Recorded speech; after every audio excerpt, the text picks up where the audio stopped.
Hello there, and welcome to episode 38 of Your Ghost Stories. I'm mega excited to chat with today's guest, Stephen Belyeu of The Night Owl True Ghost Stories. Stephen began his podcast in 2017 and has since gained a loyal fan base, and it's clear to see why. The Night Owl is excellently well produced podcast with some fascinating stories. And I must say, Stephen is a truly inspirational host and podcaster. So, welcome to the show, Stephen. If you could, please tell us a little bit about yourself and the premise of the Night Owl podcast. Of course. Thanks for that awesome intro. Really appreciate those kind words. I'm Steven and I host the Night Owl True Ghost Stories podcast based in Austin, Texas. But we have traveled a little bit around the surrounding area. What we do is we take a sort of journalistic approach to presenting ghost stories and active hauntings that are going on in and around our area. And what I ended up deciding to do was try to create a show that was a little bit different. When I was coming out in 2017, I was looking for something that would scratch my own itch. I was looking for a paranormal show that had voices from people who were actually had the experiences themselves. And sadly, there was hardly any podcasts out there doing it. It was a lot of ghost stories that were submitted to a host, and the host would read them aloud. And it was still entertaining, but I knew I wanted to go a little step further. And then I ended up shooting myself in the foot, and I went really intense with my investigative journalism. And I realized I created a show that was really dynamic and in depth, and it was captivating, but it was a lot to produce. And then I ended up being like, well, I can't go back now. I got to keep this train rolling. So my show is maintain that sort of full steam ahead approach, and we're just going on investigations, and these cases take sometimes 3 to 6 months to solve and work through, and then it produces into like a little short mini series, like 3 or 4 episodes long each time we do a certain location, and that's what the show's kind of about. Amazing. So, yeah, we spoke briefly before we hit record, and just for anybody listening to this, so I kind of said to you that the premise of our shows are kind of similar. So we get people on board and they tell the ghost stories in their own words. But yeah, for anybody listening to this, go listen to the Night Owl because Stephen does it 1,000 times better than I ever could. Um, and yeah, like I said, anybody listening to your show can hear how much thought and effort you put into each and every episode, from the research and the guests you get on board telling their amazing stories, down to the small, minute details like the music used in the background. Um, so, what is it that got you into the paranormal? Was it something that happened from a young age, or did something spark your interest in later life? Yeah, it's a lot of what happened in my early childhood. Started with just growing up in where I'm from. It's South Texas. I also don't look it, but I'm half Hispanic, and I grew up with my Hispanic family. So there's a lot of folklore and talk of witchcraft and legends and lore like that. And there's a lot of like ghost stories that have been passed down in that culture that I was handed with by my grandparents and my family. And where I live, it's out in the middle of nowhere, so it's kind of like I was really interested in that at a young age. But then when I got to be around 10 or 11, I had a personal paranormal experience that really shook me. It wasn't like oh, I saw something and it was interesting, or, I got a little spooked by something coming off of a shelf or something. This was a full-bodied apparition that visited me in my bedroom when I was really young. And it was something that had a build up too. I started to sense something. I started to have things happening all around me in the house. And it culminated to this one night where I had my first physical sighting ever.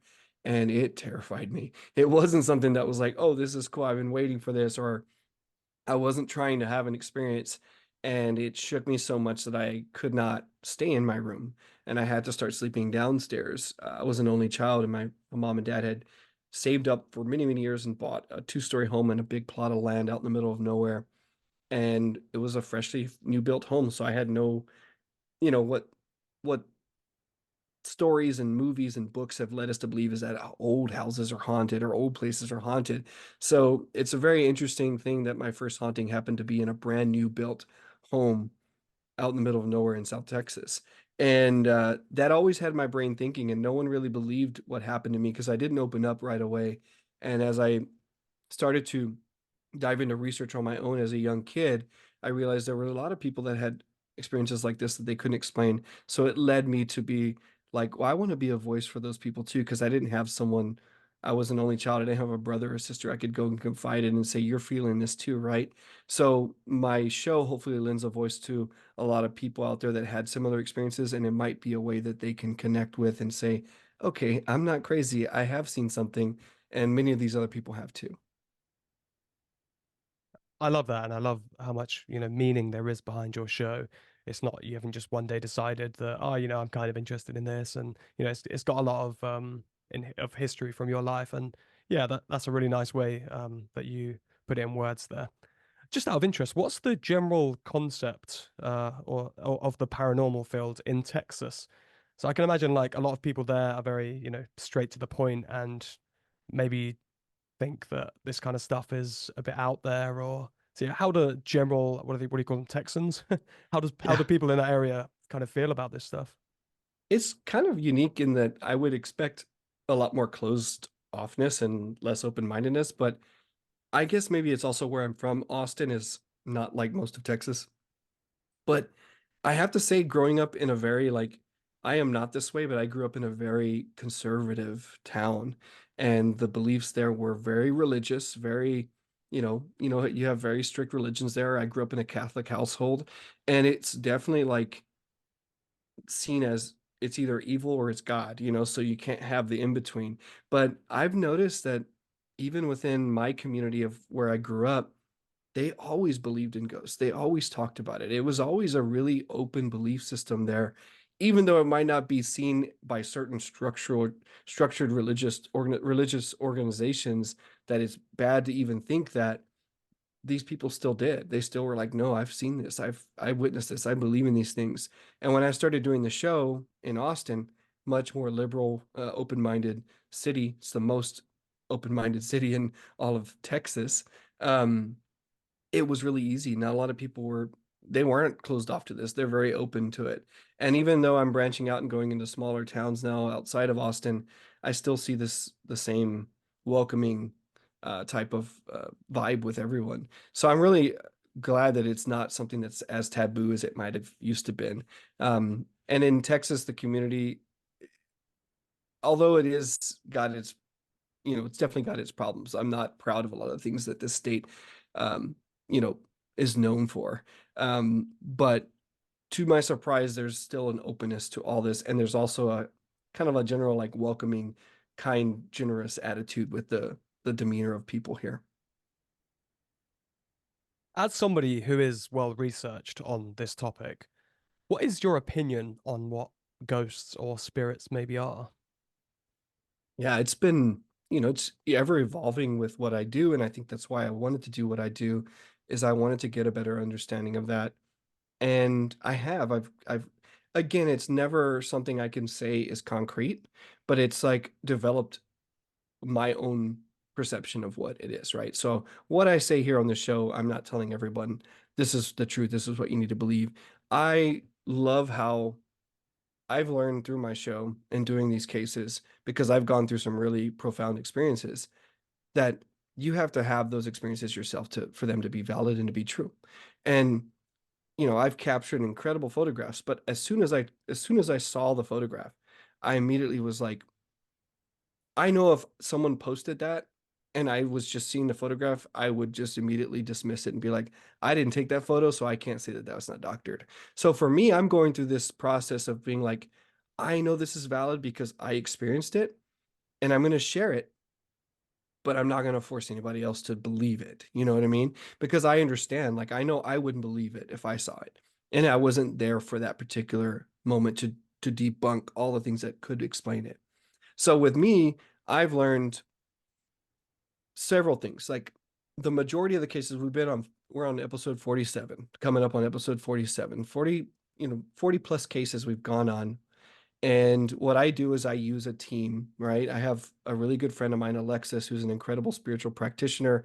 He has studied so many different cultures and religions, and he does actual spiritual healing, cleansing, things like that.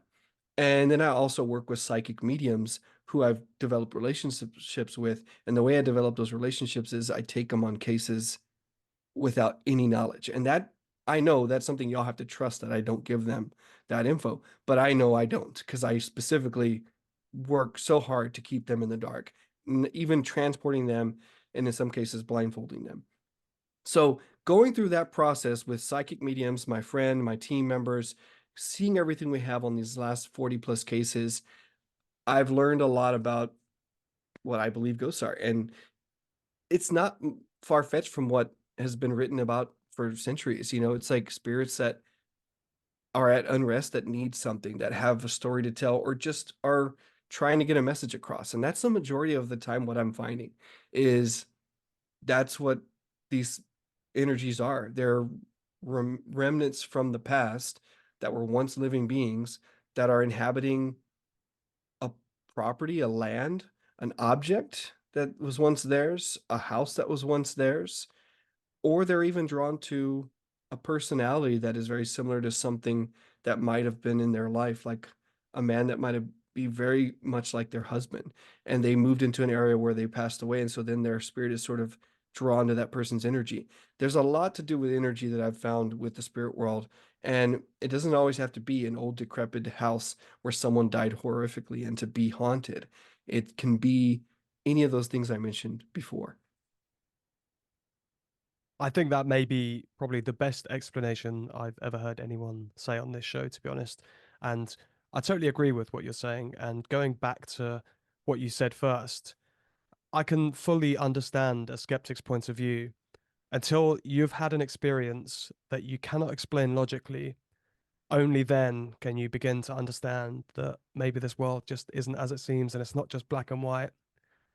You explained in your earlier life, some of your experience really, really scared you. Does it still terrify you? It's funny, isn't it? Like many people that I've met since doing this show, have experience, including myself. We have experiences, especially in early age, get scared senseless, and then yet we're the ones that go on to make paranormal podcasts. Yeah, I feel like it's gotten better. It's funny because that is the one thing that, like, I love horror films, right? But like gore, slashers, monster movies, zombie films, that's all fun. Like when I watch those horror movies, I'm entertained. When I watch a really well-written paranormal film that's more realistic, done less over the top or sensationalized, that those kind of eerie, especially from Japan, things like that would get me. Like because it took me back to that moment where I saw that girl in my room and how she crawled to my bed, and those images were like so visceral and real to me. So when I see that in a horror film, I still get a bit triggered. And when I'm going on cases at sites where people are reporting things like, I've seen a tall shadow man down in the basement and he stares at me when I go down the stairs. So obviously, when I'm going down the stairs at night to go there, I'm getting those sort of same uh, uh, kind of triggered ideas of like, man, I remember that girl at the foot of my bed. I remember these things, then they create these sort of feelings. They're still there. I definitely have become a lot more brave because I find myself crawling under, I remember my psychic saying that spirit is crawling under this house in a little uh hatch, and she's like, he wants you to follow him. And I did, and I didn't even think twice about it. But then when I'm down there, under this house in the dark, I only have my cell phone to light the way. My psychic medium's like, he's crawling right beside you and trying to take you to where he wants you to find this object that's missing. And in that particular case, we did find out where this object was, but it wasn't the way that spirit had wanted us to find it. But it was a very serendipitous way in which I uncovered this object, which was very, uh, I don't know. Those are the profound moments that I've had. But like I said, I think I am braver because I would never have done that in my youth. But I am definitely like eager to now tell these spirit stories because I'm learning that they're just human. They were once human beings that are now don't have a body, and I'm not as afraid of that anymore as I used to be. And a lot of times you get scared by the unknown. Like with my story, that girl was terrifying to me. I ended up going and facing that haunting and learning a lot more about her that made her very sweet. And I realized she was just trying to tell me something when I was a kid. And that story was very moving as well. And that's in my series as well, when my psychic medium picked up on her presence and led me back to my hometown, which was really cool to go investigate my very own origin haunting, which I called the origin series on the show. Wow, you are a lot braver than I am. So where can people find that specific episode with the girl crawling? Yeah, I called it The Girl in My Room. And that is, I started it off by, it's called Origins, and it's Origins Part 1 and Part 2. The first part is me and my really good friend Alexis, who's on the show, telling our own childhood ghost stories. So it's like we sat out here at a campfire in the backyard of my house and we told our ghost stories because everybody had been asking us to do that. And then I segued into this really cool hidden episode of where my psychic medium had done something incredible. So little tidbit on that one. We'd been on cases with a psychic medium named Sarah, who's a phenomenal psychic medium that we worked with and developed with her. And she was on 3 cases with me. And then she started to see something, and she never told me about it. Come to find out, she was seeing what I saw in my bedroom when I was 11 years old. And she, without knowing about that story, I never told her that at all. To a T, she described the girl that was in my room. And she says, she's with you. She's been following you, and she's wants you to go back to your room and lay in your bed. And I was like, that was unnerving to me, because that's the whole thing is after that night, I never slept in that bed. I drug my mattress down the stairs and slept in the living room floor for the rest of my young life, from 10 years old, 11 years old, till I was 17, 18 years old. So for Sarah to say, this is who I see, wearing exactly she described the details and the hair and everything. And she says she wants you to go sleep in your bed. I got chills all over my body. And so we began a journey of documenting that case of her going back to my hometown with me to face my demons, basically. And that was it. Yeah. Wow, And that's called honestly, Origins, Part 1 and 2. I'm lost for words. I haven't actually heard that episode, but I'll definitely be diving into that. So do your parents still live in this house? Yeah, yeah, definitely do. I just was there for Christmas, so I went down for the holiday. I still don't sleep in the room. I I won't. don't blame you. I'll let you hear the episode. It ended on a good note, but I guess the trauma of what I saw is it's still very haunting. I can't use any other word to describe it. It's haunted me to this day. Um, and I'm excited for y'all to hear that and learn that story, because it was it really embodied a lot of what the show has already done. It's dispelled a lot of the sensational ideas of hauntings and the paranormal, but I didn't set out to do that. I just want to capture what I think is the truth. And what we're doing is, I think with television, movies, books, it has to be this way. Well, they think it has to be this way because it's been done this way for years. They think that the groups that are watching this stuff want to be scared. Like they need to be scared to be entertained. And so what they do is they sensationalize the fear factor of it all, right? What is They think what's important about the ghost story is how scary it is. I think where my stories and my investigations have taken me is like you're it's doing something different. You're a little uneasy in the beginning because you're hearing all these stories of people seeing something very terrifying. But where the show takes you is that it explains and figures out what that is, what they're wanting, and then it becomes a story that's quite sweet and powerful and moving. And most of the people that listen to the show are in tears by the end of each series because of how emotionally moving they are.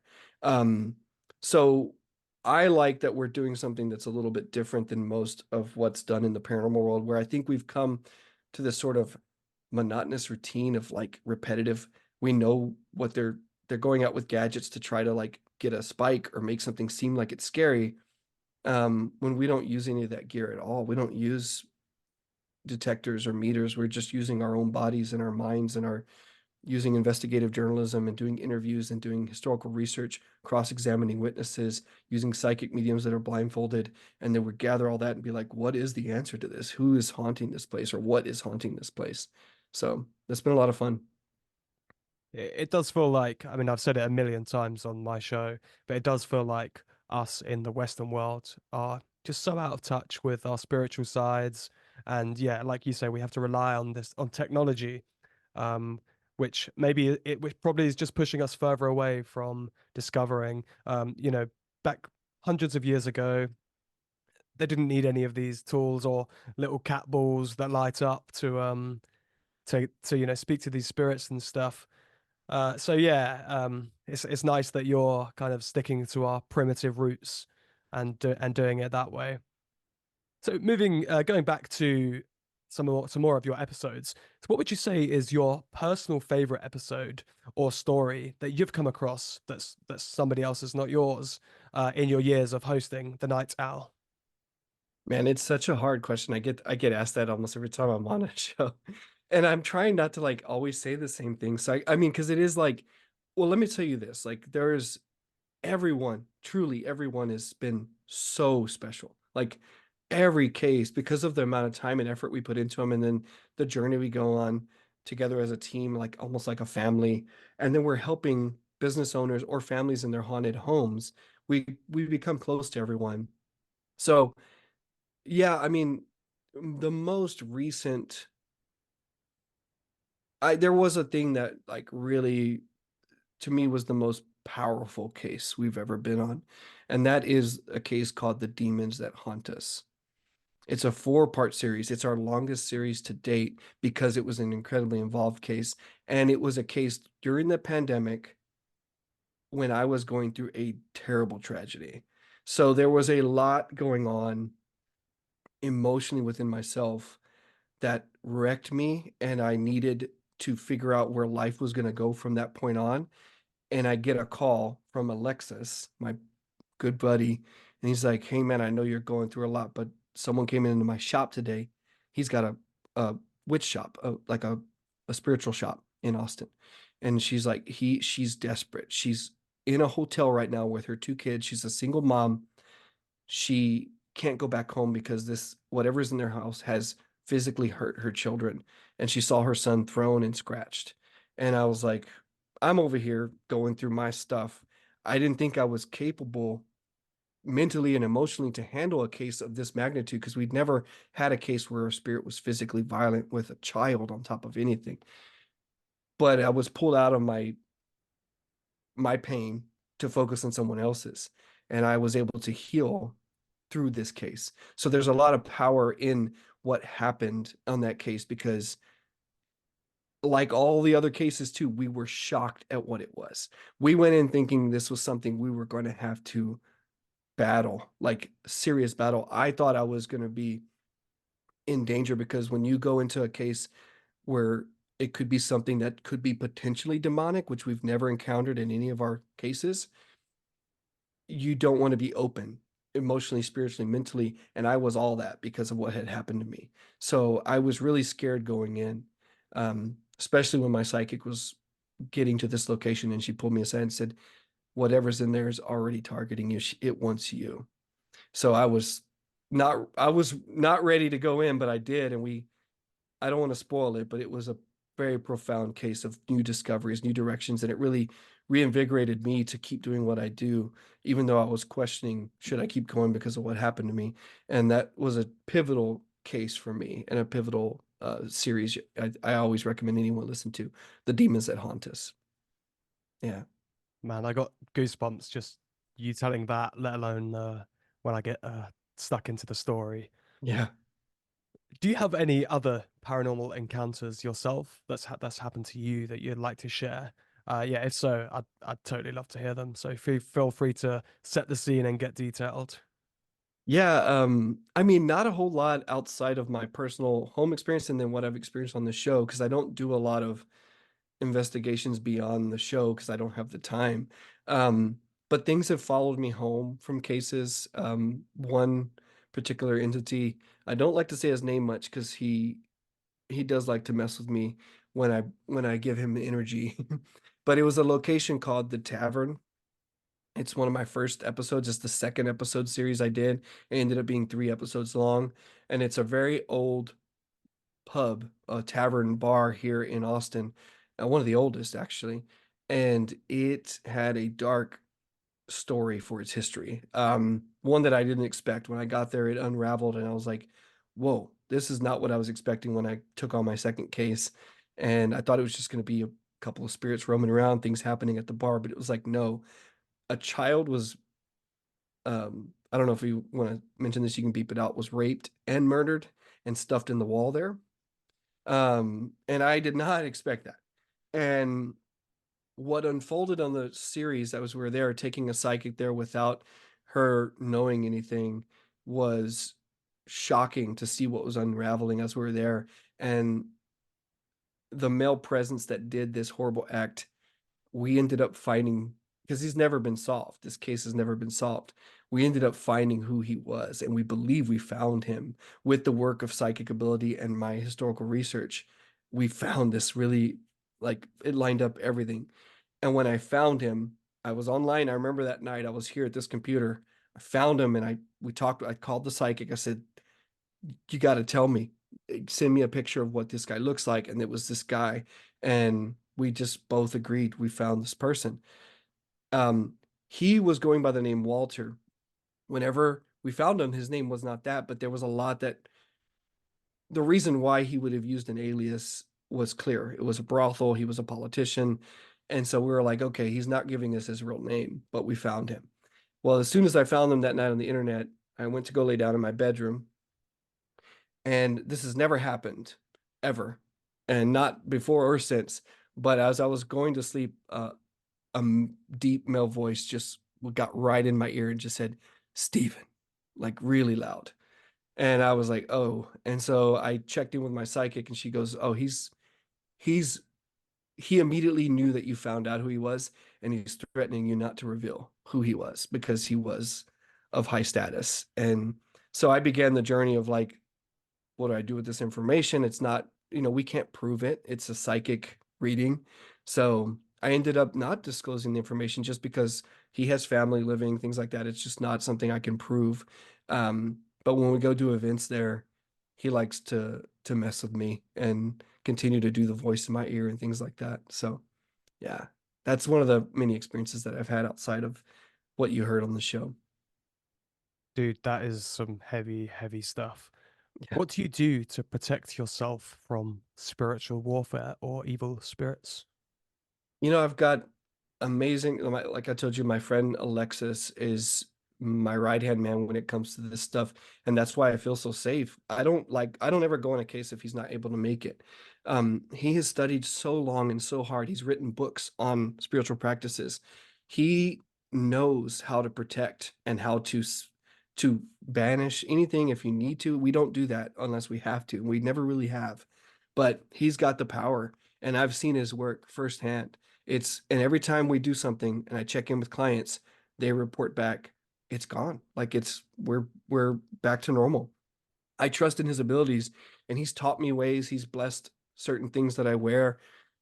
And every time I do stuff, I have my own methods. He taught me how to do spiritual cleanses in my house, and I do those regularly just for continual, like, routine maintenance is what it is, because I do this work every day. I was editing a new case last night. I realized if you're putting energy toward the spirit world, my friend told me the spirit world is going to notice that. And so you're opening yourself up by doing this work.